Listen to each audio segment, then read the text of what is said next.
So if I said to you science fiction film, how many of you suddenly are imagining the little green men, the rubber mask, the cheesy special effects? Maybe that'd be the case if we were talking 1950s. But festivals such as the Boston Sci-Fi Film Festival have elevated the art to Academy Award status. And we have some filmmakers with us deserving of such honors. We have filmmakers who understand the parables that are now in science fiction and horror films, and I'm thrilled to chat with them. The Boston Sci-Fi Film Festival is 50 years old this year. So for 5 decades, it has brought us the best of science fiction. So if these individuals are here for the 50th anniversary, you know they're good. But enough of that. Let's talk to the filmmakers and find out exactly what we have on our plate this year. Let's start with Richard. Richard, tell us about your film. Introduce yourself in the movie. Yeah. Okay. So my name's Richard FENWICK. I'm based in London. My sci-fi is called Soulmate. And if I had to sum it up, it's probably somewhere between Phillip and Black Mirror, somewhere in that region. I grew up reading Phillip and that's kind of my background in terms of where I see sci-fi. So the story is a lonely computer coder battles to save her illegal romance with a sentient AI. So we're talking a little bit into the future, not that far, maybe about 10, 15 years. We've got companies that are trying to push for, more and more progressive AI, but, sentience and consciousness is just on the horizon. Companies are doing this behind the scenes and they shouldn't be because that bit's outlawed. So she has an illegal romance with one of the AIs that are at the cutting edge of the technology. She's just an employee, a lowly coder, and she has to navigate how she's going to continue the relationship after the company finds out. All right. Well, we have a parable in here. You have this here, the deadly word. You have this racist parable in here about prejudice, right there. Yes. Yes. Rod Serling once said the censors wouldn't care if it's robots and ghosts, and you're proving that point with this. So that's amazing. I'm going to say it's 15 years. No, I'm going to say much less than that. There's stories who are marrying the creatures on their phone, and we hear so many other things about the sentience of AI that I think in 15 years is going to be better. Yeah. I mean, I think we've got the story set as 2035. So that's 10 now, but it's taken a few years to make it. We were in the middle of the pandemic when we got the funding, and it got delayed by a couple of years. I think I wrote it in 2018, 19. So, that's just a ridiculous amount of time, but the world did go crazy for a few years. It's not so ridiculous for a movie. No, that's you're on the right track, especially an independent film. Just getting something together is quite amazing. Yeah, for sure. Yeah. You remind me, I have my own Siri. I don't. It's not Siri. It's one of the other ones. It's from Google, and you say okay Google, and it can tell you things and whatever. There was one time I had asked, okay, Google, and I asked a question and they didn't give me the right answer, or they didn't understand what I was meaning. And I was in a terrible, terrible mood. And so I looked at the machine and I just went, oh, and then I just blurted out some cuss words at the machine. And I thought, okay, it's a machine. So what? I said, ah. I thought, okay, whatever. And I turned to walk away. And suddenly the machine says, please don't speak to me that way. And just stopped in my tracks, and I thought, okay, there was fantasy. Who said sentient beings? I find that the most fascinating area, because as soon as we move to that stage by accident or by design, then how do you move back from that? We might be setting loose millions of sentient beings. And then we're talking about machine rights, and we're talking about, just the ability to be able to switch things off and not being able to switch things off. And that's really where the feature film idea is also related. So I wrote a feature film for this before the short. So I wouldn't say it's a proof of concept, but it definitely shares the same universe. It's something for us all to pay close attention to. You said something very interesting. So when will come the day, and it will come, that to switch off a machine might be considered euthanasia? Absolutely. Yeah, yeah, absolutely. It's such a crazy notion. I know. It blows my mind. Uh, I'm getting goosebumps from this. But when is the film? When is the film at Boston Sci-Fi? It's on the 16th. I'm not sure of the time. I think it's in shorts. Oh no, it has a name, doesn't it? It has sort of a code name. I'm not sure. It's the 16th though. Folks, you can log on to bostonsci-fi.com, and there's a full breakdown of all the films and the times that they're going to be and everything else that you would need to know to hear about the future that's coming at us like a charging bull. Thank you so much. It's really incredible to hear that. Phillip, Thank you. Tell us about your show.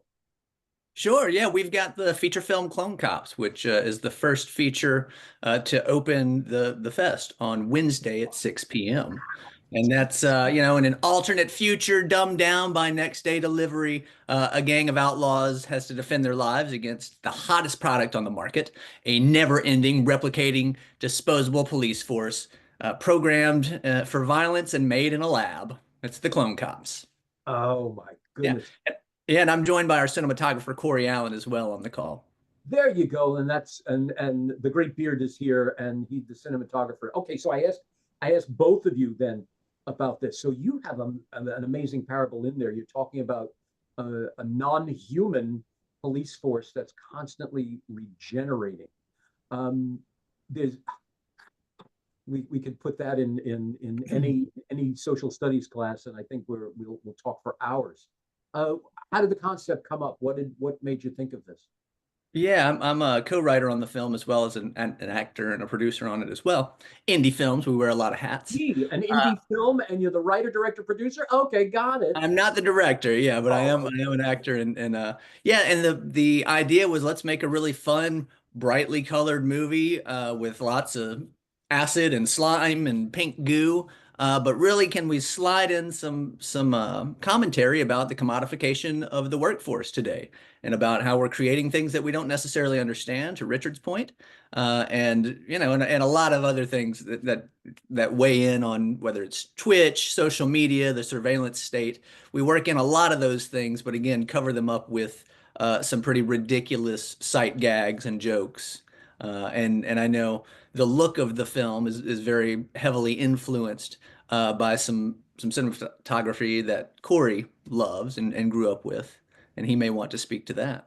Oh, for sure. I was going to say you had two thoughts that stuck in my brain. Number one, the notion of making an entertaining film.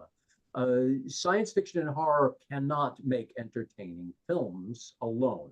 No matter how much fun you want to throw in there, they are all clairvoyant. They are a message that we don't see because we can't believe it's real, or that's on the way toward us and we can't believe it and whatever. So you have some powerful messages in there, and I'm glad you're a genius on purpose and put them in there underneath. And the second thing that struck my attention, pink goo. Ori, pink goo. Tell me about this. Tell me about creating this image of the never-ending police force. Yeah, I'd love to. Danny and I, who unfortunately couldn't be here today, our director and co-writer, we had a lot of conversation early on about what we wanted the movie to look like, what we wanted it to feel like, early inspirations from our own childhood and growing up with movies, late 80s, early 90s sci-fi. We had a lot of conversation about RoboCop. I've always been really inspired by the cinematography of Dean Cundey, and even more recently, Chivo. A lot of use of colors, really well placed, nothing crazy over the top, still very naturalistic looking, but wanted to make sure it was something that was fun to watch, both visually and from a story standpoint. I think Phil nailed it just from the writing and being able to fit in a lot of conversation subtextually around where we're at as a society today, and wrapped all that in a really fun, kind of quirky looking both world that we've started to build out, but also with the clone cops themselves and the iconic design of the helmet. Like, you see it once, you'll see it everywhere for the rest of your life. As soon as you see it, you know, like, oh, that's clone cops, which is really fun to do as well. That's really intense. Now, what kind of budget did you have to create these effects? Sure. The film budget was a SAG ultra low budget, so we were capped at 300K, and so that's pretty much where we landed. And that, you know, Corey and I and many of our team worked for free on it, and all that went into paying the cast and crew and the location. And you know, it's pretty crazy how quickly that money gets soaked up. And I know that in some, you know, in some conversations, 300K is a ton of money for handy shoestring filmmakers like we are as well. But of course, as you guys probably know, in the world of feature films, that's still a drop in the bucket, and again, considered ultra low budget by SAG. I like that 300K ultra low budget. Mhm. Yeah, you're right. Some major studio films, 300K. That's what they've spent just saying that they're doing a movie. So Correct. I'll also note we're thrilled that our film has already found distribution and has launched, and so we're out everywhere on TVOD, anywhere that you can rent or buy movies, including Amazon, Apple TV. That just happened as of the 31st on Friday. We opened, and we've been in select theaters around the country. So we're really thrilled to be coming to Boston to do a Q&A and to answer any questions, and of course to learn as much as we can as well, because we're still learning everything that we can about this entire process, from negotiating theater contracts to working with SAG to working, you know, directly to cast great talent, whatever the case may be. It's an open book as far as we're concerned, and indie filmmakers helping indie filmmakers is what we're all about. well, it sounds like maybe you're learning, but you're learning really fast because you're talking SAG budgets, you're talking contracts, you're talking distribution. Not bad. Not bad at all. Thanks, Jay. We're thrilled, man, and our publicist, we've got an indie publicist. He's been working overdrive, so you can read about us currently in Variety, and you know, we're on Rotten Tomatoes and IMDb, and we're really this is it. We're all in on this thing, Jay. You know, we have poured our lives, our hearts and soul, and years into this thing. So we're thrilled to finally be sharing it with the world, and couldn't be happier than to be screening at the 50th Boston Sci-Fi Fest. I mean, that's a big deal to us as genre fans. Oh, sure. Oh, sure. I completely agree. And I wish you all the best with this. You brilliant topic. So far, I'm hearing amazing explosions of imagination that we really need to take heed with. I've always said that we don't listen. If someone turns to us and says, "You got to do this, be careful," we don't listen because our egos won't let us. We get to watch something happen on a screen, and hopefully we can then say, "Wait a minute, underneath that pink goo. Wait a minute, I got to remember that." So well done. Good for Thank you. you, Jay. Good for you. Thank Much luck with that. Jill, take us home. Tell us about your film. Hi, so my film is an animated short titled Absolution, and it's very short. It's just right around 3 minutes, and it tells the story of Ike Granford, who is a man who finds out what happens when good men do bad things. Takes place, you know, in around probably like early 1800s time period.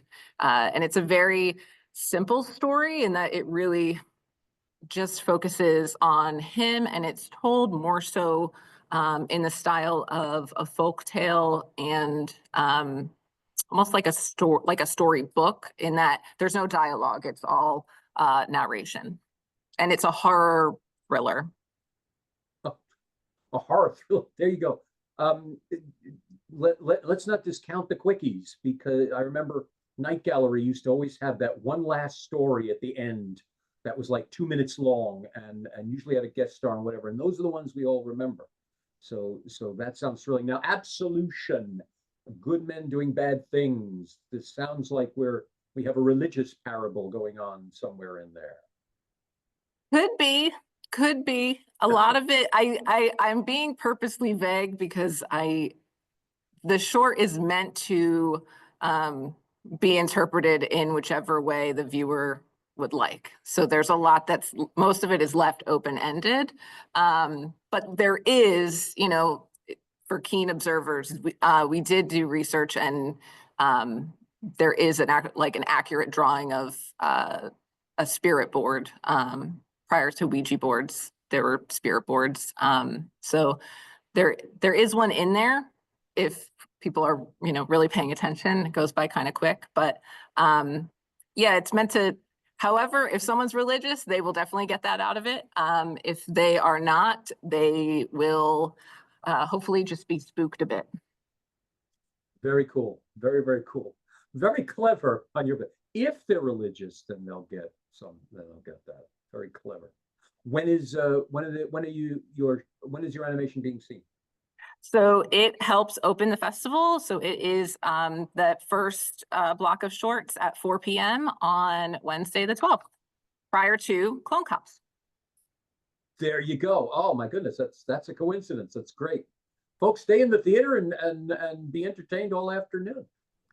I want to thank you all. This has been great, and like I've always said, you take these powerful moments that we really need to sit and think about and give it to us in a nice pink bow, so that we're able to watch it without being uncomfortable, without thinking it's about us or anything. We just enjoy this and learn from it in the end. Thank you all very much. Well done. Can't wait to hear what goes on with all of your films. Best of luck to you. Thank you, Jay. Thank you. Thanks, Jay. Thanks so much. Ladies and gentlemen, the Boston Sci-Fi Film Festival is the weekend of Valentine's, is the week of Valentine's Day. You go to bostonsci-fi.com to learn all about these and other films and the panels and the gifts and all sorts of things that you can get at one of the top 10 film festivals in the world and the 50-year-old preeminent Boston Sci-Fi Film Festival. Thank you all very much.